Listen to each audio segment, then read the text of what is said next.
Hi, my name is Nick Craig, and this is the Leading from Purpose podcast. Today, I have a very, very special guest, a friend that has become a colleague, Bob Quinn. Bob is a professor emeritus at the Ross School of Business at the University of Michigan. And he has been doing work on purpose for probably as long as anyone I know. The first book that I read that really for me spoke to purpose for me was his book called Building the Bridge as You Walk on It.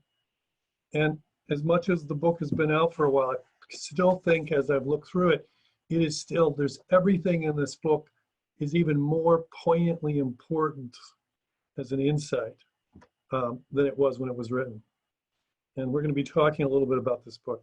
The other book that Bob's written that we're going to be talking about today is The Economics of Higher Purpose, which is about organizational purpose. And this is both of these have been turned into or Harvard Business Review articles. I'm not sure which came first, but they both are powerful messages about what does it mean to lead in these challenging times. So Bob, thank you for being here. It's so good to be with you, Nick. So Bob, I have to read something to you. I haven't read this for probably 10 years. And I think when I wrote this, it was probably about 15 years ago. And I think it probably more connects to why the fundamental state of leadership that you helped identify becomes even more important in this moment in time. And here's what I wrote in the back of the book, and I'll sort of show everybody who wants to see it's my handwriting here. It says, leading is about transcending the context of the moment.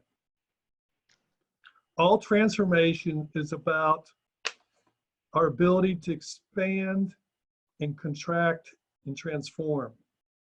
Purpose is the filter by which we transcend the context.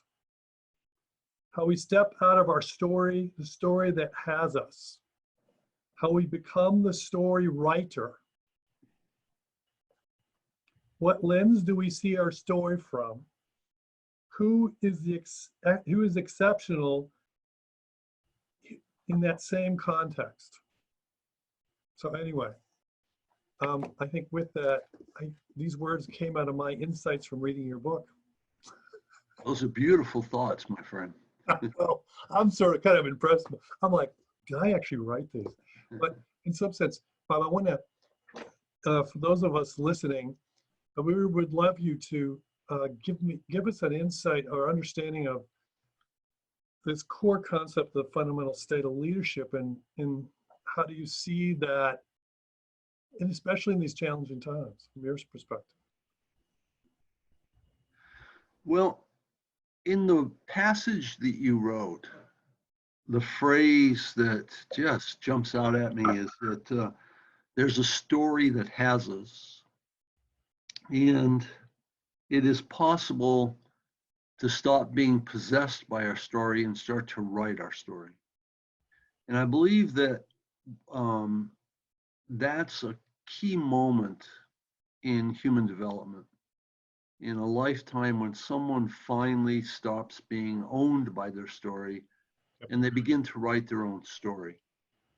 Many people have great difficulty ever getting there, but when we get there, everything changes. And then even after that happens the first time, we still get overwhelmed from moment to moment in various contexts. And we have to be aware of the fact that we did it once and we can do it again. So there's a notion of constantly renewing ourselves. So, when you refer to the fundamental state of leadership, I argue in there that it is absolutely natural for me to be comfort-centered. That is, to let the story own me, that whatever the culture has trained me in the past, whatever I already know, and that's where I want to be, and I don't want to be challenged. I just want to be comfortable, because I don't get embarrassed when I'm comfortable, when I'm doing what I already know how to do. And then secondly, it's absolutely natural for me to be a hypocrite. That is, I have values, they're way up here, And my behavior looks like this. It's a graph that's up and down. It's not way up here. Yeah. And I don't want to see that. And because it's painful whenever I'm exposed to that fact. And so it's very natural for me to be in denial of those integrity problems. And then thirdly, it's very normal or natural for me to be centered in myself, to be ego driven. And then finally, it's natural for me to be proud, to be above another. I love to condescend to others for my expertise and authority. It's part of my insecurity to pretend to be strong. So those are things, when we say them, they sound awful, but I believe that they're always operating in all of our lives, and we're slipping there all the time. And when we do, the story writes us. The culture is determining us, the outside context. If the boss is chewing us out, we're responding in an expected way. Whatever it is, that's kind of the starting point. And then where we go from there is it's possible to move from being comfort-centered to being purpose-centered, focused on my result. It's possible for me to move from being externally directed to being internally directed, writing my own story. It's possible to me to move from ego to empathy, to open my boundaries and feel and be with others in a meaningful way. And then finally, it's possible for me to leave hubris, to leave my stratified position and enter a state of humility in which I invite you into my life, and we begin to co-create a new story about the present world. So we can make these 4 shifts, and in a minute I can talk about how, if you'd like. Sure. By choice. And when we do, everything changes, and we can do it any time. So before we talk about the shift, it's interesting. Why do you think purpose is part of this lexicon? Because you mentioned a number of elements, and each of them, I think, as I think about them, I go, yep, those are so important. But you know, why purpose versus commitment or courage or something else? Because we are talking about a form of very hard work. Transforming ourselves. Now, we can be transformed by external circumstances, by crisis, and we can learn a great deal as if we are. But when we decide to internalize that capacity to be able to transform ourselves, we're talking about a very hard form of work. So I'm going to naturally avoid it unless I have a reason. And so purpose is a reason for me to constantly do the work. If I have a sense of calling, if I have a sense that I'm on this earth for a purpose that's higher than I am, when I do that work, I get enormous rewards that cannot be accessed otherwise. Yeah. And so purpose becomes a key. I felt that and tried to articulate it a number of times, but years ago I read Robert Fritz's book, The Path of Least Resistance, and it was a wonderful articulation of that sense. In that book, he says, life follows the path of least resistance. If you go to the top of a mountain and dump a bucket of water, it goes down the mountain, but it doesn't go in a straight line. It goes in a crooked line. It goes along the path of least resistance. He says all of nature functions like this. The human mind functions like this. He said, the moment you ask the question, what result do I want to create? You change the natural condition. When you have a result you're pursuing, a purpose, then you start to go outside the path of least resistance. The story is no longer determining me. I'm writing my own story when I step outside that path. And so amazing things happen. He said, when you know what result you want to create and you feel really good, you work on producing that result. He said, when you feel terrible, when you feel really bad, you have full of negative emotions, you pursue the result. And that's an intriguing statement. What he's saying is, when I have a purpose, what I'm feeling at the moment because of some external circumstance doesn't matter, because I'm going to pursue the purpose anyway. And that's just a powerful statement. And I think it answers your question. It's when people are driven by a purpose, when they feel called to do something important, they step outside the path of least resistance. They step outside what the cultural expectations are, and they begin to lead. Now, leadership is not position. I know CEOs who are not leaders. Leadership is about influence. It's about me taking myself to that higher purpose and bringing other people with me. And you don't do that inside the existing external pattern in the world, in the existing culture. If you're a leader, you're creating culture. You're not living in the old culture. You're bringing the old culture to a new culture. So that's why I think purpose is so crucial. So this fundamental state of leadership, you were saying earlier that there's you were going to say, here's how you make that shift into that place. So from your perspective of working with many, many leaders over many years, what do you think is the key thing that helps us shift into that fundamental way of operating that I think everybody listening would say, yeah, that's how I want to be remembered. That's how I would like to be operating today. Yeah. We reduced it to a model of 4 questions that anybody can ask themselves. When you ask these 4 questions, if you answer them authentically, now that's the hard part, answering them. They sound very simple, but they're not. If you answer them, you will instantaneously have a new strategy to face your problem. So you can change any negative situation into a positive situation. That's a huge promise. Anybody listening will think this guy is ridiculous and turn this podcast off right now. But you've always made huge promises and always delivered on them. So that's why we're talking.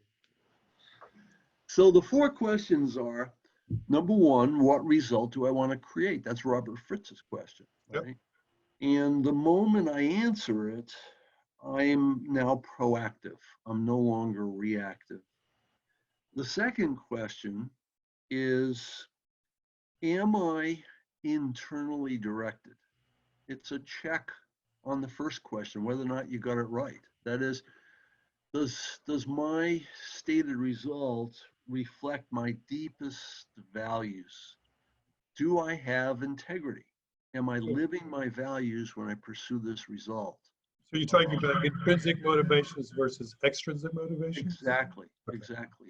But both of those questions, what result do I want to create and am I intrinsic, are taking me to intrinsic motivation. Okay. The moment I have intrinsic motivation, I become authentic. I become real. I become courageous. Now, all of those words are virtues. Yeah. When I'm pursuing a purpose and I'm doing it with integrity, I am more virtuous. Now, we don't talk like that in business. But leadership is all about morality. We insist that it's about technology. That is, it's about knowledge and skills. And the entire leadership industry is based on those 2 things, knowledge and skill. Let's read Jack Welch's book, All right, now we've read it, we have the knowledge, we can be Jack Welch. That's the assumption of all of leadership training, right? We find this expertise about knowledge and skills, and then we'll be leaders.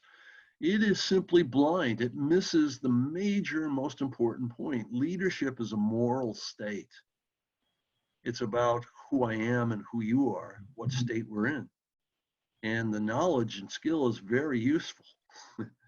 But Jack Welch did things that worked at GE. Other people went and applied those exact same practices in other companies, and they exploded. And the difference. Well, some people tried it at GE after he left the same way, and it exploded as well. So yeah.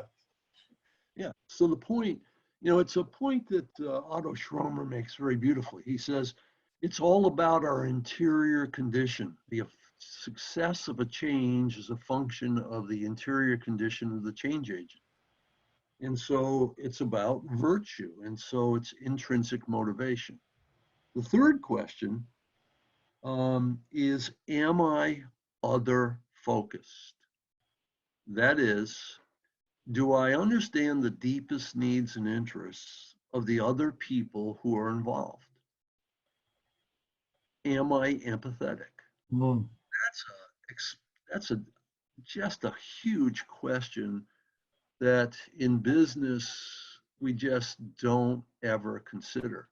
I have a friend who studies lean manufacturing, and he has followed the adoption of Toyota's manufacturing concept in hundreds of companies. He says 90% of the cases, the people who try to implement are disappointed with their outcomes. And the assumption is, oh, there's something wrong with Toyota. Actually, there's nothing wrong with Toyota. The problem is with all the adopters. Toyota says you have to understand culture, you have to understand the people, and you have to do that work. The first thing the purchasers do after spending millions of dollars is rip out that part of it. They say, well, that's not necessary. And they try to implement a technological checklist. And guess what happens? Nothing happens. It doesn't work, or it works very, very poorly. Am I other focused? The people in this equation matter. What are their deepest needs and interests? Can I invite them in my life so that I feel that? Do they trust me enough to share those things with me? Absolutely crucial question. The moment I answer it, yes, I'm other focused. I understand the other person's deepest needs and interests. I'm in an entirely different place. And the fourth question is, am I externally open? Do I need to be above these people in this situation? Now, I may be actually above them. I may have 4 stars on my shoulder. But am I able to be their equal in the process of learning, despite the 4 stars on my shoulder? Are we able to talk together and co-create the future? Am I externally open? So the 4 questions: what result do I want to create? Am I internally directed? Am I other focused? Am I externally open? The moment I can answer yes to those 4 questions, I instantaneously go to a new place and instantaneously see new strategies because I have a new perspective. It's a fundamental change. I'm transforming myself. I'm learning to write my own story. So as we look at the current reality we sit in these days, if there's ever a time where leadership would be required, I'm just curious about for yourself, as you've looked at those 4 questions for yourself, as to how does that help you navigate this world that we live in today that looks very different than it did 2 months ago. I mean, 2 months ago, we had the normal world, or whatever we could argue as being quote unquote normal. It was predictable in the sense that the past, the present, and the future seemed sort of relatively linear, right? And now we sit in a world that has an interesting set of consequences for which, if I was to use Bill Bridges' transitions work as an interesting idea, you got the ending, you got the neutral zone, which is where we are now, which is you can't go back, but you don't know where you're going to go. And then you got like when everything becomes okay again. And it's, so we're sitting in a time where I would say management is no longer capable of actually doing much of anything. The only thing that's going to help us is leading. And I'm just curious for yourself, how do you sit when you think about those questions for yourself, and how do you relate to what's happening in the world today? Boy, there's a lot in that question, Nick. That's a couple of hours here. Let me kind of distill it and try to do the best I can. You can rein me in here. Okay. The pandemic is a huge dose of distortion from our pattern. It's a crisis. A crisis is the extreme point at which our old knowledge can't serve us. Exactly. So hierarchies crumble because hierarchies are based on what we already know. We exploit the knowledge we already have by going to an efficient form called hierarchy. Hierarchy is a good thing, not a bad thing, but it has limitations, as does every other social order. And then the hierarchies crumble. I remember one CEO telling me in the middle of a huge crisis, when the crisis hits like this, you can't manage it. And the reason you can't manage it is all over the world, your people have to make decisions in real time. In Tokyo, in South Africa, in London, everyone's making decisions in real time. You can't manage that. The only thing you can hope is that you have a culture that facilitates that process, and most companies don't. And so when crisis hits, everything crumbles, and we go into personal crisis. It begins with alienation, depression, sadness, and there are people all over that are experiencing that right now. They're letting the crisis write their story. Absolutely. Okay. The challenge is to ask the 4 questions. What is my highest purpose on this planet? Why am I here? And given that, what results do I want to create in this situation? Am I internally directed? Am I other focused? Do I feel their depression, their sadness, their disorientation? And am I externally open? Am I able to join with others in learning how to do this? Because I probably don't know. So that's one other point I think you should make about that crisis notion. Most people go through their lives letting the culture write their story. They become who the culture expects them to be. If mom and dad want you to be a venture capitalist, then you do it for mom and dad. You want to be an artist, but you're now a venture capitalist. We do stuff like that all the time. In every conversation, we try to match the expectations that we think the people hold for us. So we're externally directed. The story's being written for us. What often happens when a first major personal crisis hits is after we get up off the floor in the fetal position, and we start to clarify some values, we start to understand some things, is we make this incredible discovery that contrary to everything what I believed, I am empowered to write my own story. That's the transformation that happens through crisis that turns a manager into a leader. A leader can then slip back into management. But that crisis changes people. So we can get there through crisis, and many of the cases we know, that's how they got there.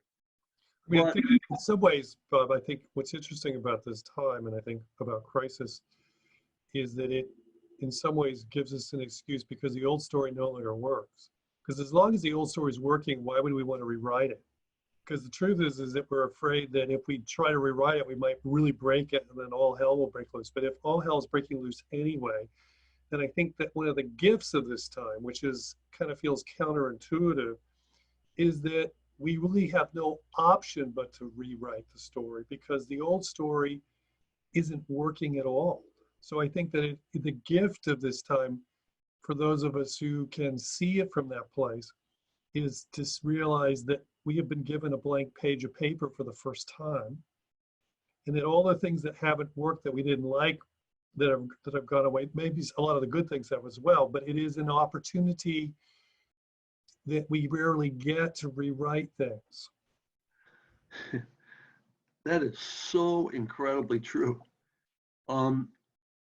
This is the single biggest event of our lives. It is. And we've been around a long time. Yeah, unless you're the Queen of England, for which when you give your speech, you know that she's saying, you know, I've been here. I was here when my dad did this in 1939. And so I'm like, who else could pull that off? So, yeah. And that's exactly the last time, was World War II. Right. When every life was touched. Every life was touched, yes. Right? And most of us never knew World War II. We knew the aftermath, but not the war. Now it's happening again, and it's even bigger. You can absolutely predict that over the next 20 years, in literature, in science, in philosophy, in every single field, we will be rewriting all the stories, right? We watched World War II movies for 20 years.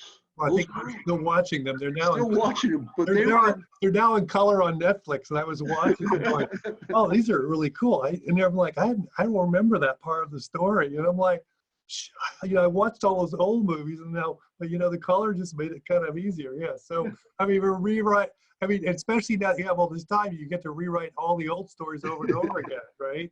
That's so, right. Yeah. But that's what's going to happen, is we're going to live for at least 20 years and more, rewriting everything as a result of this crisis, right? It's inevitable. And you'll just see it everywhere. Well, that's just a macrocosm of what's happening to us all the time, because we have micro crises. Someone we love dies. We lose our job. You know, we experience these things at the micro level, and again, they are an opportunity to become the writer. And that's when life changes, when we become the writer. And then the challenge is to keep writing, and that's where the 4 questions come in. I learned to write my own story a long time ago, but I often get discouraged when something happens. One of the greatest things that I remember from the book, the first book, when I was reading it, is at the end that what you talked about was you have like a purpose manifesto that you sit and wrote, and then you get the thing that whenever you feel depressed or down, you go back and you start tweaking it. Is that something you still do? Yes, it is. You know, I have this life statement. It's 1 page long, and it's full of great stuff. But as I once told my daughter, when I feel sad, I don't read it, I rewrite it. And what I'm doing in rewriting that is the second question: is, am I internally directed? By rewriting it, I'm clarifying what my purpose and values are, and I'm aligning with them. So instead of paying a psychologist a lot of money, I'm being my own psychologist. Well, the Pillmeyer, there's someone said research that shows that after traumatic events, that seeing a therapist is actually less helpful in helping you than actually sitting down and spending 3 days, spending 20 minutes a day in just writing and reflecting. And that in some ways, what we need is the internal recalibration. And my sense of what you're talking about is that the same type of thing, but I think right now would probably be really enormously important for everybody to sit down and write their personal manifesto, their 1-pager as to why are they here, what are they here for now, really? Because in some ways, what's beautiful about this time is all their normal daily job silliness and all the normal things that take up all their time have been ripped away. And so the question now becomes is, so what are you really here for? So I do think that I've adopted your model when in my programs where I have people create their purpose to impact plan. And it's about what's the contract between your purpose, your soul, and yourself. You know, if we want to connect head to heart, I don't know how else better to do it than to write that document. Yeah, again, so many things you just said. One is, I love the scientific literature on post-traumatic growth. It gives us so many important messages. You know, when a trauma hits us, what it's doing is distorting the old life story that's been governing our life. When our story is distorted, we have to shut down. So we get depressed. We go into all the negative emotions. What's happening when we get help, like with a psychologist, they're helping us work through it, and we're retelling the story orally. And in the process, we're recreating the story. So, in the moment it's recreated, we have a new life narrative, then I can get off the psychologist's couch and I'm empowered and I go back to life. And then that stuff about writing, that's an important finding. That so that one of the findings is if you just tell the story, even if it's not to a psychologist, that's helpful. But if you write the story, it's far more helpful. Yeah. Because you're thinking about it more deeply and you're recreating that life narrative. So when people find their purpose statement in life, or write their manifesto, they are very clearly stating the life narrative they are choosing to live in. Now you can get knocked out of it, but when you've written it, that's really internalizing it at an important level. And I think that's one of the great messages from that post-traumatic growth literature.